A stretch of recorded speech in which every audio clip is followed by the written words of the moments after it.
Gilles de Rais was once the pride of France. A young nobleman, wealthy, forged by the battlefield. He fought in the 100 Years' War, commanded troops, and stood beside Joan of Arc in moments that shaped the fate of a nation. On the battlefield, he was called brave. At court, he was granted the title of Marshal. In the collective memory, he was once a hero. Yet that same man, only a few years later, was led to the scaffold under accusations that made all of Europe shudder. Rape, torture, the murder of hundreds of children, a name no longer spoken with medals, but with horror. How can a hero become a monster? Or the more frightening question, whether those two images were always walking side by side within the same human being. When history tells this story, it offers no comfort. It does not hand us a neat answer. Instead, it leaves behind empty spaces, confessions recorded under the terror of torture, witnesses silenced by power and class, victims without names, without graves, without voices. Gilles de Rais is not merely a criminal case. He is a mirror reflecting an era where violence was legitimized, where faith and superstition blurred into one, where justice was inseparable from power, and where a human being could fall into the abyss without anyone stopping it in time. This story does not begin with the deaths of children. It begins earlier, with war, with glory, with silence. And the question that will follow us throughout this journey is not what he did. It is how society allowed it to happen. Gilles de Rais was born into a world that very few children of his time could ever touch. Stone castles, family crests, vast stretches of land, and power passed down from one generation to the next. From the moment of his birth, he was destined to be a lord, a man who stood above others, someone who never had to learn how to ask permission or wait. Yet that wealth did not guarantee a whole or gentle childhood. When Gilles was still very young, both his father and his mother died in turn. Their deaths did not only take away the people he loved, they also severed the most fragile bond between a child and the feeling of being loved without condition. He grew up under the care of his grandfather, a typical feudal lord, in a world where discipline mattered more than emotion, and strength was valued above softness. In that world, no one taught Gilles how to face pain. No one taught him how to name loss. The raw emotions of an orphaned child were pressed down, covered over with ritual, with honor, with the expectations of lineage. Gilles learned very early that he had to be strong, to control, to dominate, because weakness had no place in the life of the medieval nobility. Those around him noticed in the boy a fierce, impulsive, and hard-to-restrain temperament. But in that era, this was not seen as a warning sign. On the contrary, it was considered the seed of a warrior, a child accustomed to giving orders, accustomed to being obeyed, and unfamiliar with limits. The childhood of Gilles de Rais passed behind thick stone walls, where silence lasted longer than comfort. No one could know what slowly took shape inside the mind of that boy. Only one thing is certain: from a very early age, Gilles learned how to live without feeling the pain of others. And that was the quiet, dangerous foundation of the tragedy that would follow. The 100 Years' War did not only tear France apart, it redefined what it meant to be human. In that world, death was not a personal tragedy, but a familiar part of daily life. Blood was spilled every day, villages were burned to the ground, and shattered families became such a common sight that no one had the time to grieve for long. Gilles de Rais entered the war at a very young age. For a nobleman like him, the battlefield was not only a duty, it was the only place where personal worth could be proven. There, violence was never questioned. It was dressed in the language of honor, loyalty, and sacrifice. A sword strike was no longer an act of killing, but an achievement. The early battles taught Gilles a dangerous lesson. When violence is rewarded, it becomes addictive. The screams of enemies, The sight of bodies falling, the sharp smell of blood on the field slowly turned into something familiar. Human beings learned to detach from emotion in order to survive. Cruelty, when aimed in the right direction, brought glory. Gilles quickly stood out among the warriors of his time. He was relentless, reckless, and willing to charge the front lines. In the eyes of his comrades, this was courage. In the eyes of his superiors, it was a valuable asset. War does not ask why a man grows comfortable with death. It only asks whether he wins. As victories piled up, Gilles was appointed Marshal of France at an age when many others were still learning how to obey. Power came too early, too quickly. And with it came the sense that he stood above ordinary rules. When a man becomes accustomed to being praised for violence, moral boundaries begin to blur without him even noticing. War gave Gilles de Rais everything medieval society could offer: honor, power, respect. But it also quietly took away the most important thing of all: the ability to feel another person's pain as a human being. When violence becomes a sanctioned tool, it does not simply disappear when war ends.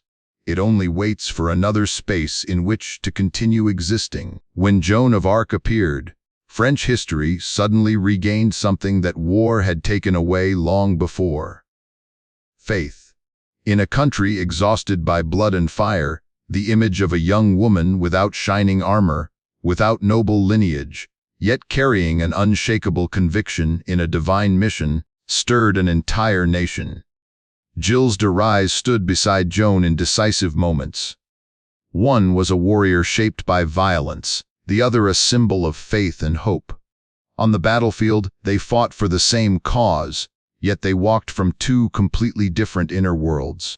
Joan believed she was guided by the voice of God.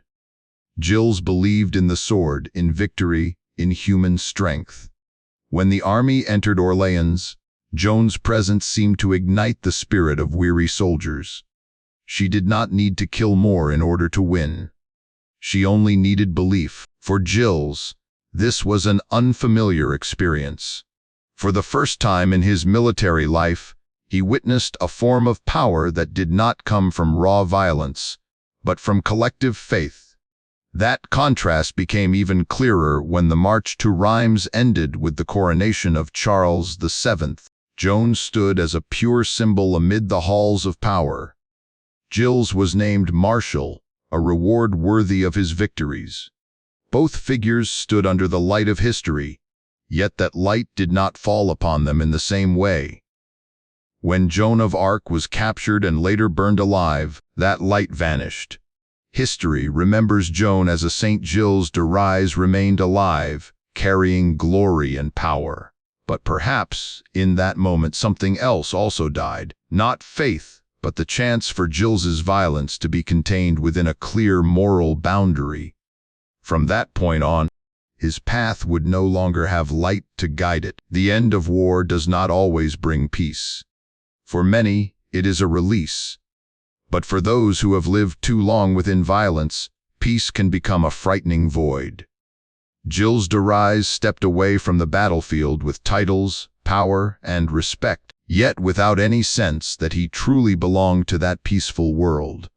There were no more marches, no more enemies to confront openly. Gilles's days passed within vast castles, where the sound of wind striking stone walls carried farther than human voices. That silence did not heal. It exposed the shadows that war had once concealed. When there was no longer a battlefield to blame, a man was forced to face himself. Gilles began to withdraw from military and public life, not because he was weak, but because he no longer found meaning in a world without war. Power was no longer tested. Honor was no longer proven each day. And violence, the force that had once given him position and purpose, suddenly became directionless. Within the enclosed spaces of the castle, old obsessions slowly returned. Images from the battlefield did not disappear, they merely changed shape. Fear, emptiness, and a sense of lost control seeped into daily life. Gilles never learned how to live slowly, how to accept limits, or how to seek comfort in healthy ways.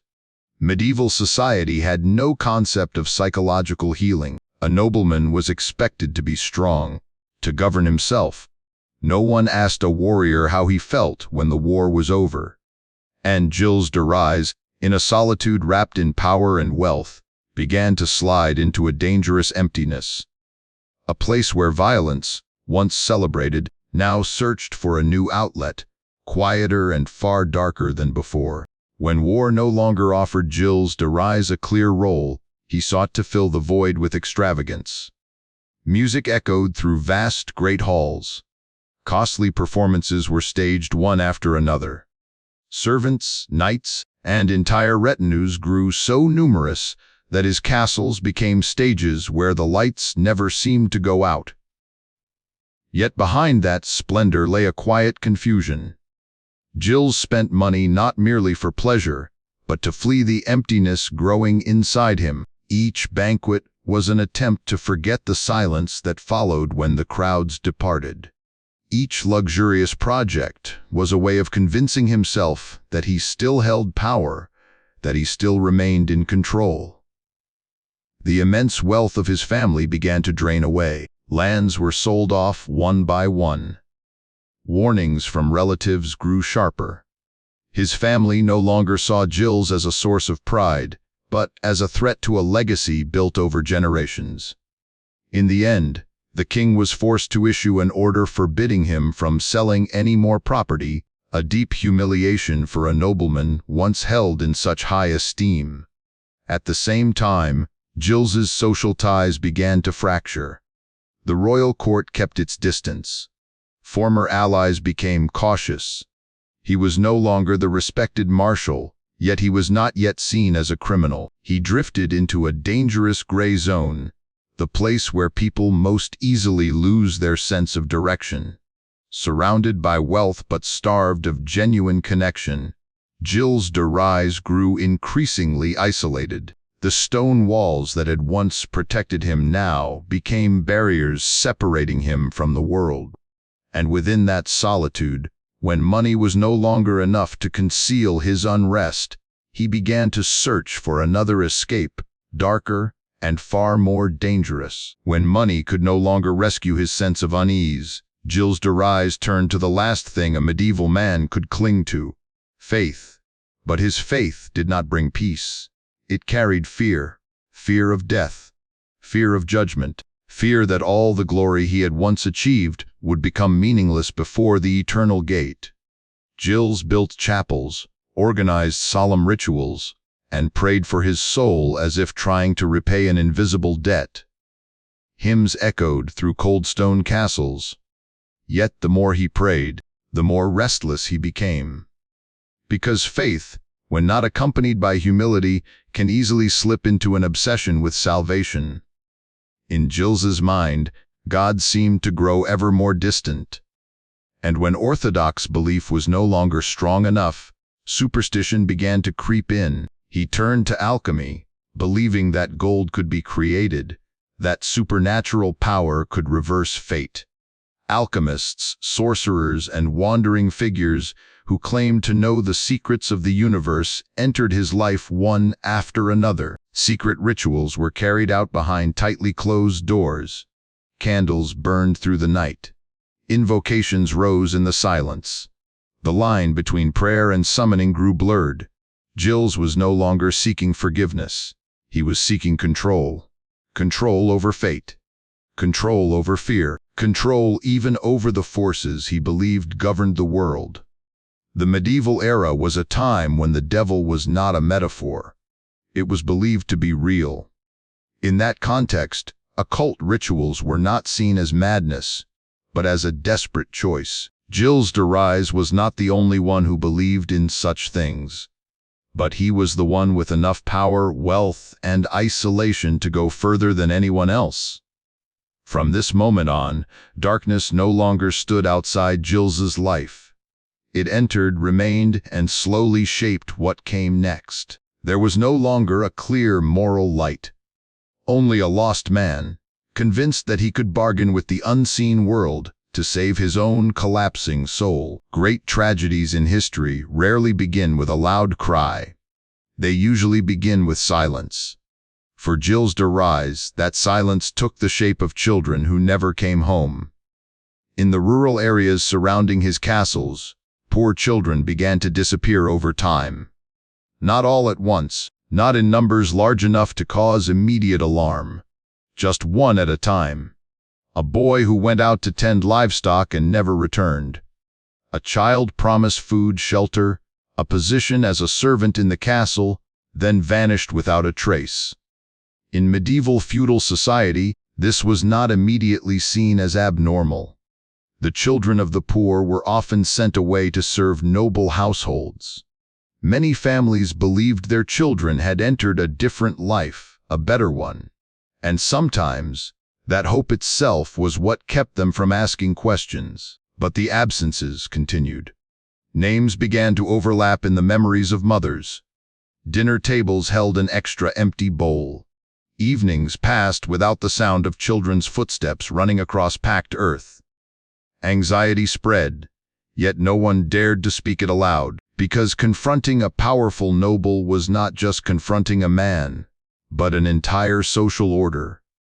Some people did see something. Some servants whispered among themselves. Some witnesses later testified that they had seen children's bodies carried away at night. But that era did not protect the poor. Fear and low status crushed resistance before it could even take shape as thought. The deepest pain does not lie in the number of victims, but in the fact that those children left no trace behind.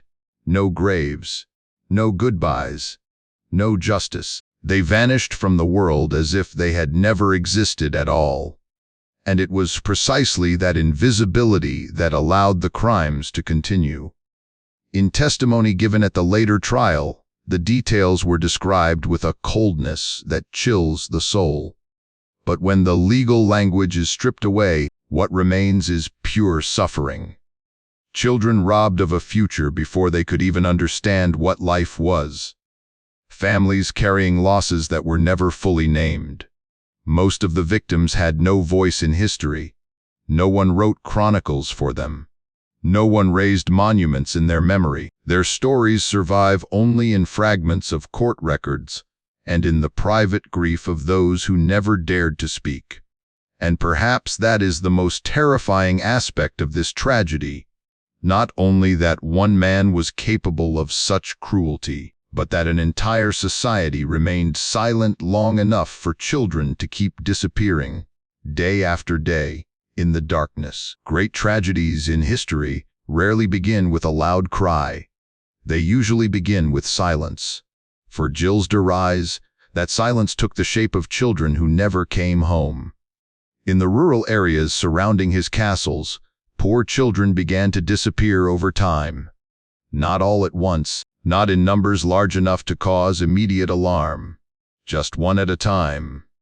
A boy who went out to tend livestock and never returned. A child promised food, shelter, a position as a servant in the castle, then vanished without a trace. In medieval feudal society, this was not immediately seen as abnormal. The children of the poor were often sent away to serve noble households. Many families believed their children had entered a different life, a better one. And sometimes, that hope itself was what kept them from asking questions. But the absences continued. Names began to overlap in the memories of mothers. Dinner tables held an extra empty bowl. Evenings passed without the sound of children's footsteps running across packed earth. Anxiety spread, yet no one dared to speak it aloud, because confronting a powerful noble was not just confronting a man, but an entire social order. Some people did see something. Some servants whispered among themselves. Some witnesses later testified that they had seen children's bodies carried away at night. But that era did not protect the poor. Fear and low status crushed resistance before it could even take shape as thought. The deepest pain does not lie in the number of victims, but in the fact that those children left no trace behind. No graves, no goodbyes, no justice. They vanished from the world as if they had never existed at all. And it was precisely that invisibility that allowed the crimes to continue. In testimony given at the later trial, the details were described with a coldness that chills the soul. But when the legal language is stripped away, what remains is pure suffering. Children robbed of a future before they could even understand what life was. Families carrying losses that were never fully named. Most of the victims had no voice in history. No one wrote chronicles for them. No one raised monuments in their memory. Their stories survive only in fragments of court records and in the private grief of those who never dared to speak. And perhaps that is the most terrifying aspect of this tragedy. Not only that one man was capable of such cruelty, but that an entire society remained silent long enough for children to keep disappearing, day after day, in the darkness. The morning of the execution came without cheers. The crowd gathered not to witness a fallen hero, but to watch a man face the final outcome of his life. Gilles de Rais stepped onto the scaffold without armor, without heraldry. Only a weary body remained, carrying everything that could never be redeemed. What made that moment so haunting was not the flames or the noose, but the confession. Gilles de Rais begged for forgiveness. He spoke of God. He spoke of the soul. He warned the crowd to turn away from sin, as if he himself were living proof of what moral collapse looks like. And there, a paradox emerged with painful clarity. A man condemned for crimes beyond forgiveness was still granted the chance to speak his final words, to weep, to repent, to be buried according to religious rites, while those nameless children, the silent victims, were never given a single moment to say goodbye. The fire was lit. The body was consumed. The crowd dispersed. Justice, by medieval standards, had been carried out. Yet the sense of peace people hoped for never arrived, because the question that remained was heavier than any sentence. Is repentance enough to close a tragedy? Or does it only expose the cruel distance between those who are allowed a voice and the victims who were forever denied the right to speak? The death of Gilles de Rais ended a life, but it did not end the haunting. For there are crimes that, even when burned in fire, continue to smolder in the memory of history. Centuries after the execution fires burned out, the story of Gilles de Rais remains unfinished. On the contrary, it moved into another arena, quieter but no less fierce. The arena of scholarship, where historians, philosophers, and researchers confront one another with the hardest question of all. Where does the truth lie? Some modern scholars have begun to doubt. They examine the trial records and see confessions delivered under the threat of torture. They point out that medieval courts did not operate under the concept of justice we recognize and acquainted with today. Reputation, rumor, political pressure, and the power of the church could be enough to decide a person's fate. These scholars propose a controversial hypothesis. Was Gilles de Rais a victim of a system that needed a monster to reinforce social order? Could a fallen nobleman, wealthy, eccentric, and dangerous, have become the perfect scapegoat for the collective fears of his age? On the other side, however, most historians remain more cautious. They emphasize that the many testimonies from parents of missing children cannot be ignored. The overlap of places, timing, and chilling details in the records cannot simply be dismissed. Questioning judicial procedure, they argue, does not mean erasing the crimes themselves. This debate is not merely about right or wrong. It reflects how modern people look back at the past, with restraint, with fear of judging wrongly, and with a desire to understand rather than merely condemn. Gilles de Rais, therefore, is no longer just a historical figure. He becomes a distorted mirror, reflecting the limits of justice, of memory, and of humanity's ability to distinguish between truth, fear, and power. And perhaps it is precisely that uncertainty that remains the most haunting legacy this story leaves behind. When the story closes, what continues to echo is not the verdict, nor the endless debates. What lingers the longest is a sense of unease. Because history, when examined closely enough, rarely follows clear lines between good and evil. Gilles de Rais was once a hero. That is a fact. He stood on the battlefield, fighting for a France on the brink of collapse, standing beside Joan of Arc in moments that seemed beyond saving.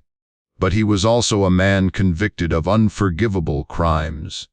And both of these truths existed within the same person. History does not offer us the comfort of a simple answer. It forces us to accept that a single human being can be both praised and cursed. That light and darkness do not belong to separate destinies, but intertwine within one life. The children who disappeared do not need a legend to be mourned. Their suffering is real, no matter how history continues to debate. Yet at the same time, revisiting the trials, the procedures, and the pressures of the era reminds us that justice is never separate from power and fear. The story of Gilles de Rais, therefore, is not only about a man who was condemned. It is a warning about how societies create monsters, about how sanctioned violence can open the path to tragedies beyond control, and about the responsibility of those who come after to tell the past with care and humanity. When history is no longer black and white, the only thing left to hold on to is awareness. Not to forgive, not to condemn once again, but to understand, because only through understanding do we have a chance not to repeat the tragedies that have already occurred.